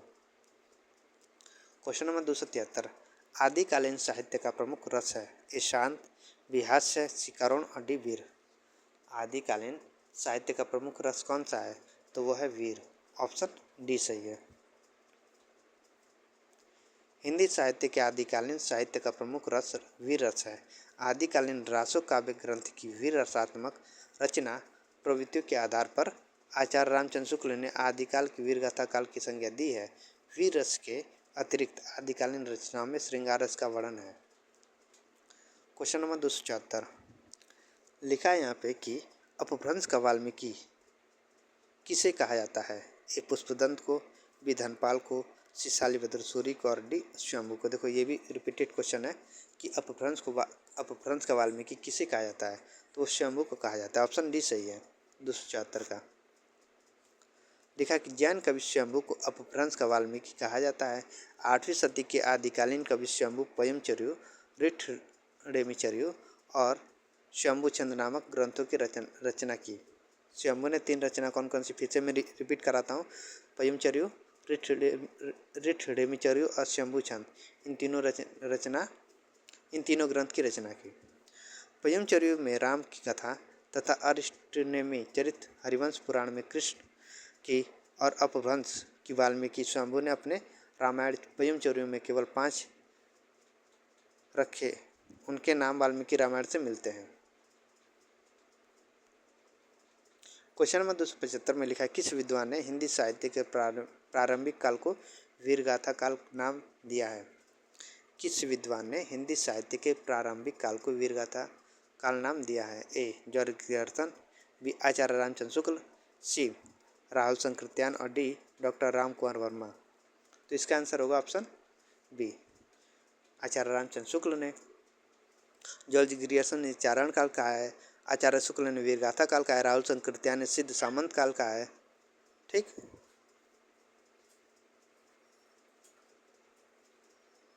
यहाँ पे लिखा है कि काव्यगत प्रवृत्ति के आधार पर हिंदी साहित्य के इतिहास का काल विभाजन करने वाला प्रथम लेखक आचार्य रामचंद्र शुक्ल ने वीर रस की प्रधानता वाले रासो साहित्य के आधार पर हिंदी साहित्य के प्रारंभिक काल को वीरगाथा काल की संज्ञा दी है। मतलब कि उन जो उस समय की मतलब की रचना हुई थी, जैसे कि पृथ्वीराज रासो चाहे विशलदेव रासो, उन सब में अधिकतर जो है वीर रस की प्रधानता थी, तो इसीलिए उन्होंने वीरगाथा काल का नाम दिया। जबकि राहुल शंकरत्यान ने इसे सिद्ध सामंत काल तथा डॉक्टर राम कुंवर वर्मा ने इस काल को चारण काल कहा है। राजाश्रित कवि फुटकर दुहा को त्याग कर पराक्रम पूर्ण चरित्रों या गाथाओं का वर्णन करने लगे। यही प्रबंध परंपरा रासों के नाम से पाई जाती है, किंतु हजार प्रसाद द्विवेदी ने वीर गाथा काल को आदिकाल कहा है। यही नामकरण प्रचलित है। क्वेश्चन नंबर 276 में लिखा है कि चंद्रवरदाई किसके दरबारी कवि थे? ए. महाराजा हमीर के, बी. महाराजा विशलदेव के, सी. महाराजा प्रताप के और डी. महाराजा पृथ्वीराज चौहान के। तो चंद्रवरदाई किसके दरबारी कवि थे? तो वो थे पृथ्वीराज चौहान के। यहाँ पे वही लिखा है। क्वेश्चन नंबर 277, पृथ्वीराज रासो किस कवि की रचना है? ए. चंद्रवरदाई, बी. जगनेक, सी. मुल्ला दाऊद और डी. इनमें से कोई नहीं। तो इसका आंसर होगा ऑप्शन ए, चंद्रवरदाई। आसान सा क्वेश्चन है। फिर यहाँ पे वही उन्हीं के बारे में लिखा है जो मैंने कई बार आपको पढ़ाया है। क्वेश्चन नंबर 278, शंभू को हिंदी का प्रथम कवि माना जाता है? ए. राम कुंवर वर्मा ने, बी. रामचंद्र शुक्ल ने, सी. हजार प्रसाद द्विवेदी ने और डी. राहुल शंकरत्यान ने। तो शंभू को हिंदी का प्रथम कवि किसने माना है? तो वो किसने माना है? राम कुंवर वर्मा ने। ऑप्शन ए सही है 278 का। शंभू को डॉक्टर राम कुंवर वर्मा ने हिंदी का प्रथम कवि माना है, जबकि डॉक्टर गणपति चंद्रगुप्त ने हिंदी साहित्य के वैज्ञानिक इतिहास में शालिभद्र सूरी को हिंदी का प्रथम कवि स्वीकार किया है। क्वेश्चन नंबर 279, सिद्धों में प्रचलित महामुद्रा शब्द का अभिप्राय है? ए. सिद्ध हेतु आसन के एक रूप, बी. सिद्ध हेतु की जाने वाली एक क्रिया, सी. सिद्धि प्राप्त हेतु स्त्री संसर्ग और डी. सिद्धि प्राप्त हेतु स्त्री से विरक्ति। क्वेश्चन नंबर 79 का आंसर क्या होगा कि सिद्धों में प्रचलित महामुद्रा शब्द का अभिप्राय क्या है? तो उसका अभिप्राय है सिद्धि प्राप्त हेतु स्त्री संसर्ग। 279 का ऑप्शन सी सही है। सिद्धों में प्रचलित महामुद्रा शब्द का अभिप्राय है सिद्धि प्राप्त हेतु स्त्री संसर्ग। हिंदी के सिद्धों का संबंध बौद्ध धर्म की वज्रयान शाखा से है। जो हिंदी के सिद्धों का जो संबंध है वो बौद्ध धर्म के वज्रयान शाखा से संबंधित है, जिसमें महामुद्रा को व्याख्यात करते हुए कहा गया है कि तांत्रिक उपासना में वह साधना सिद्ध योगिनी जिसे साधक अपनी सहचरी बनाकर साधना करता है तथा उस साधना पद्धति को महामुद्रा कहा जाता है। सिद्ध साहित्य के प्रथम कवि सरापा ने अपने ग्रंथ दोहा कोश में सिद्धों हेतु 4 मुद्राओं का वर्णन किया है। ए. कर्म मुद्रा, दूसरा है धर्म मुद्रा और तीसरा है ज्ञान मुद्रा और चौथा है महामुद्रा।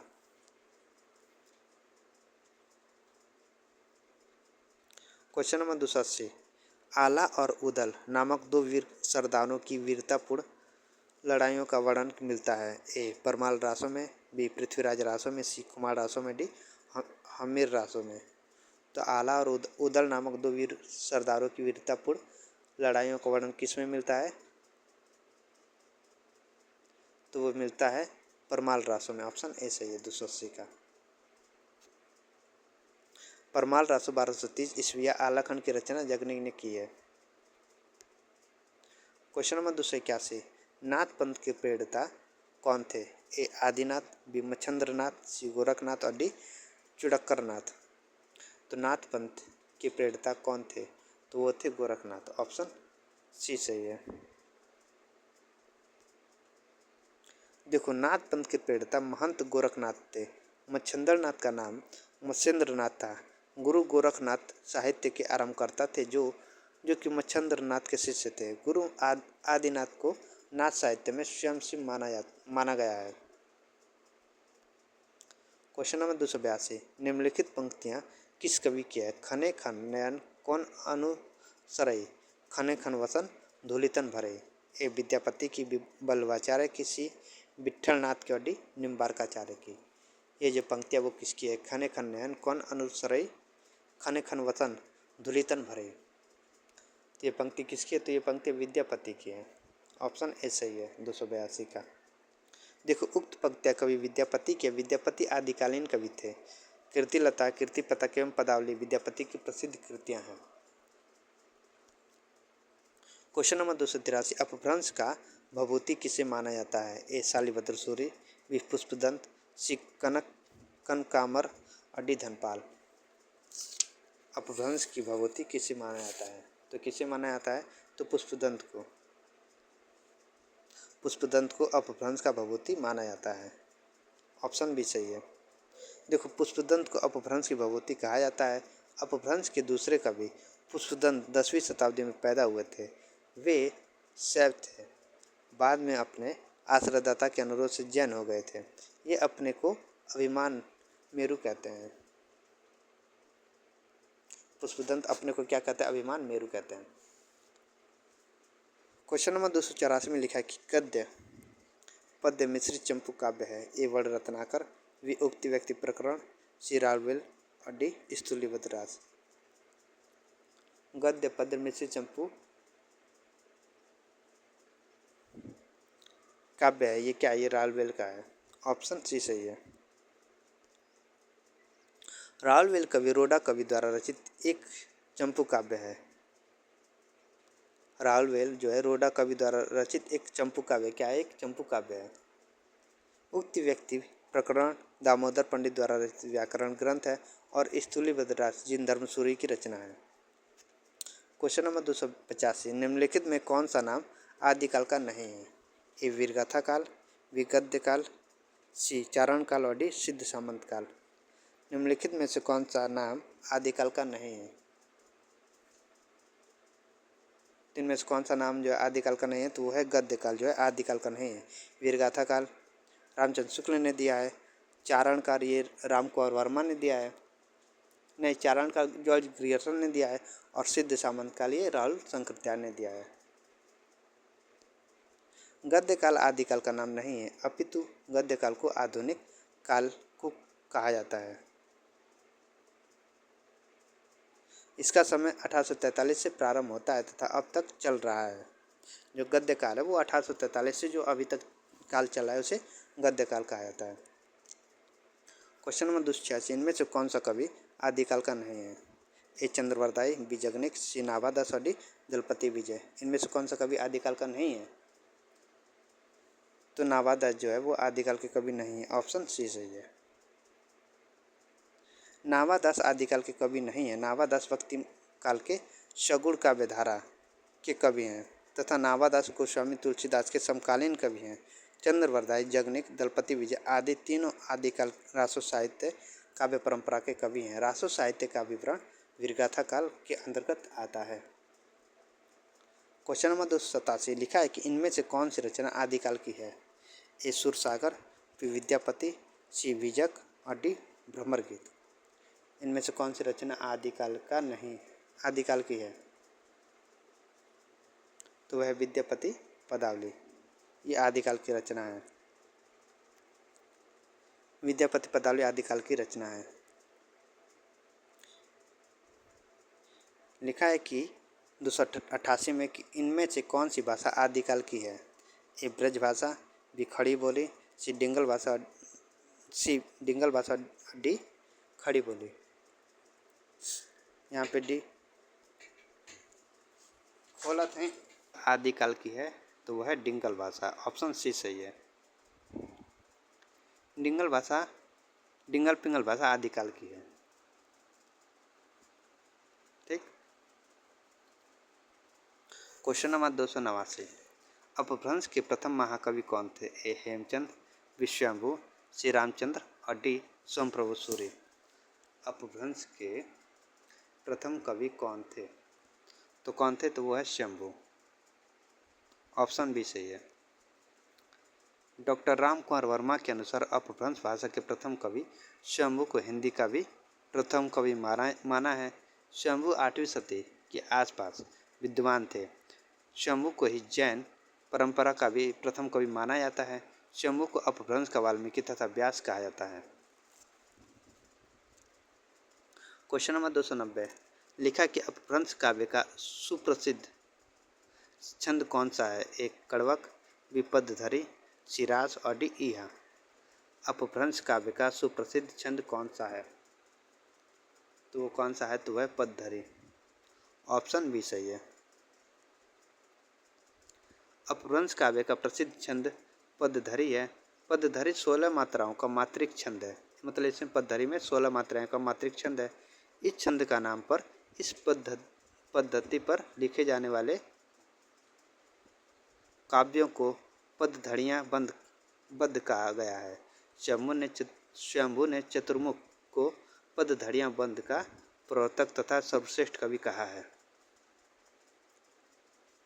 क्वेश्चन नंबर 91, राजमती से रूठकर विशलदेव कहाँ गया था? एक कर्नाटक, बी उड़ीसा, सी तमिलनाडु, डी आंध्र प्रदेश। तो राजमती से रूठकर विशलदेव कहाँ गया था? तो वो गया था उड़ीसा। ऑप्शन बी सही है। विशलदेव रासो के रचयिता नरपति नाल है। यह ग्रंथ 4 खंडों में विभक्त है। खंड 2 में यह वर्णित है कि राजमती को छोड़कर विशलदेव उड़ीसा गए, वहाँ पर वह 1 वर्ष तक रहे। क्वेश्चन नंबर 292 में लिखा है कि इनमें से किस ग्रंथ में लिखा है कि अग्नि परीक्षा के बाद सीता जैन धर्म में दीक्षित हो जाती हैं? ए महापुराण, बी परमात्मा प्रकाश, सी भविष्यत कहा और डी पयमचर्यो। 292 का आंसर क्या होगा? कि इनमें से किस ग्रंथ में लिखा है कि अग्नि परीक्षा के बाद सीता जैन धर्म में दीक्षित हो जाते हैं? तो पयमचर्यो में लिखा है। ऑप्शन डी सही है। क्वेश्चन नंबर 293 में लिखा कि हिंदी साहित्य के 700 से 1400 ईस्वी के कालखंड को ग्रियर्सन ने क्या नाम दिया है? ए संधि काल, बी प्रारंभिक काल, सी चारण काल और डी अपभ्रंश काल। हिंदी साहित्य के 700 से 1400 ईस्वी के कालखंड को ग्रियर्सन ने क्या नाम दिया है? तो वो दिया है चारण काल। ऑप्शन सी सही है। हिंदी साहित्य के 700 से 1400 ईस्वी के कालखंड को ग्रियर्सन ने चारण काल नाम दिया है। ग्रियर्सन ने सर्वप्रथम हिंदी साहित्य के आरंभिक काल को चारण काल नाम से अभिहित किया है, जबकि रामकुमार वर्मा ने इसे संधि काल, मिश्र बंधु ने प्रारंभिक काल तथा डॉक्टर बच्चन सिंह ने अपभ्रंश काल नाम दिया है। क्वेश्चन नंबर 294 कि निम्नलिखित में से कौन 84 सिद्धों में नहीं है? ए विरूपा, बी कड़प्पा, सी सारंगधर और डी कुकृपा। निम्नलिखित में से कौन 84 सिद्धों में शामिल नहीं है? तो कौन शामिल नहीं है? तो वह है सारंगधर। ऑप्शन सी सही है। सारंगधर 84 सिद्धों में नहीं है, जब यह अपभ्रंश भाषा के कवि हैं। सारंगधर जो है वो 84 सिद्धों में शामिल नहीं है, ये अपभ्रंश भाषा के कवि हैं। इनके द्वारा रचित ग्रंथ अमीर रासो है, जबकि विरूपा, कड़प्पा, कुकृप्पा, सरप्पा, मीनप्पा, सबरप्पा, लोईपा आदि 84 सिद्धों में हैं। क्वेश्चन नंबर 295 में है कि आला और उदल के चरित्र को वीर गीतात्मक काव्य के रूप में रचने वाले कवि हैं? ए भटकेदार, बी श्रीधर, सी जगनिक और डी चंद्रवरदाई। आला और उदल के चरित्र को वीर गीतात्मक काव्य के रूप में रचने वाले कवि हैं, तो वह हैं जगनिक। ऑप्शन सी सही है। कवि जगनिक ने परमाल रासो नामक कृति की रचना की है, जो आला और रुदल के चरित्र को वीर गीतात्मक काव्य के रूप में रची गई है। उत्तर प्रदेश में आला खंड के नाम से प्रसिद्ध रासो लोक ये काव्य है। 1865 ईस्वी में चार्ल्स इलियट ने इस ग्रंथ का प्रकाशन आला खंड शीर्षक से कराया है। यह मौलिक परंपरा पर आधारित था। इसी प्रीति के आधार पर श्याम सुंदर दास ने इसका पाठ निर्धारित किया। क्वेश्चन नंबर 296 में लिखा है पंच पांडव चरित्र रास के रचयिता हैं। ए शालिभद्र सूरी, बी आसगु, सी नरपति नाल और डी दलपति विजय। तो पंच पांडव चरित्र रास के रचयिता कौन है? तो वह है शालिभद्र सूरी। ऑप्शन ए सही है। पंच पांडव चरित्र रास के रचयिता शालिभद्र सूरी हैं।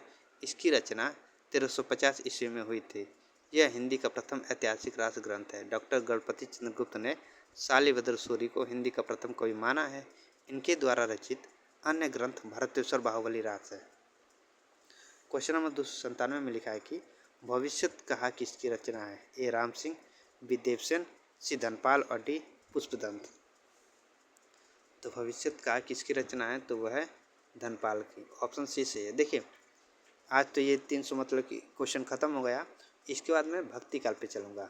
उसके लगभग 600-700 प्रश्न हैं, तो उसको भी मैं मतलब कि इसी तरह से कई पार्ट में आपको कराऊँगा। तो आप लोग प्लीज़ इसको लाइक करिएगा और सब्सक्राइब करिएगा। और जितना मतलब ये क्लास अगर आप लोगों को पसंद आती है तो मैं उस क्लास को भी लेकर आऊँगा। Question number 298।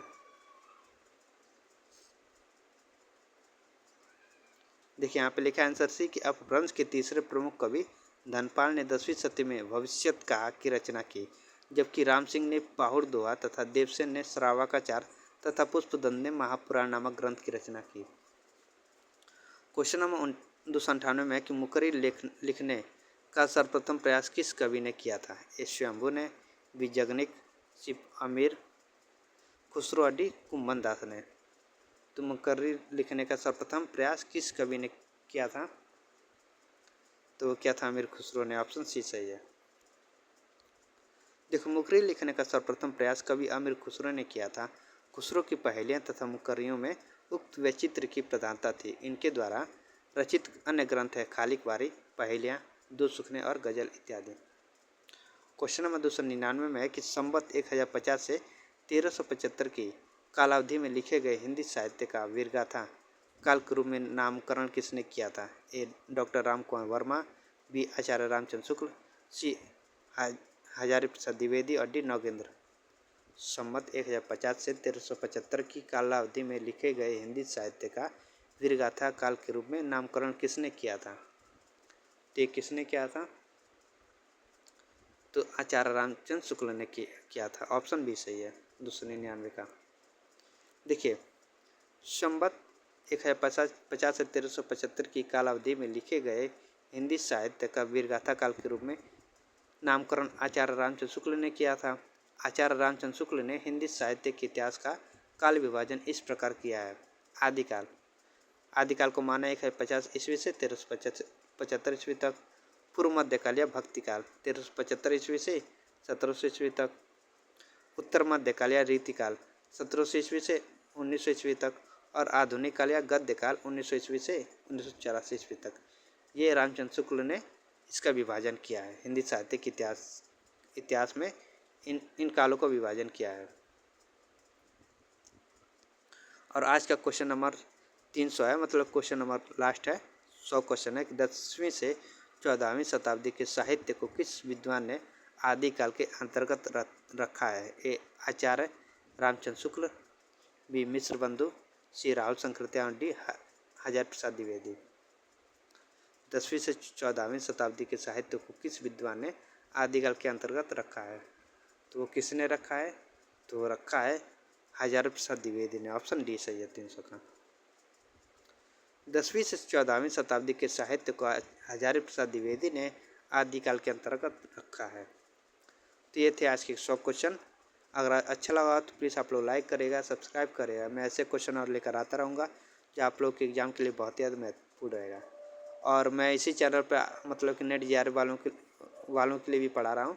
उसमें मैंने मैंने कहानी के मतलब कि लगभग सभी कहानियों को लाइन बाय लाइन बताया है, पढ़ाया है, समझाया है, उसके लेखक के बारे में बताया है। तो प्लीज़ आप लोग उस वीडियो को अभी जाके देखिएगा, ठीक ना। आज तो ये 300 प्रश्न हो गए। अब मैं भक्ति काल के कुछ प्रश्न को लेकर आऊँगा जो आपके एग्ज़ाम के लिए बहुत ज़्यादा महत्वपूर्ण रहेगा। तो आज के लिए इतना ही, धन्यवाद।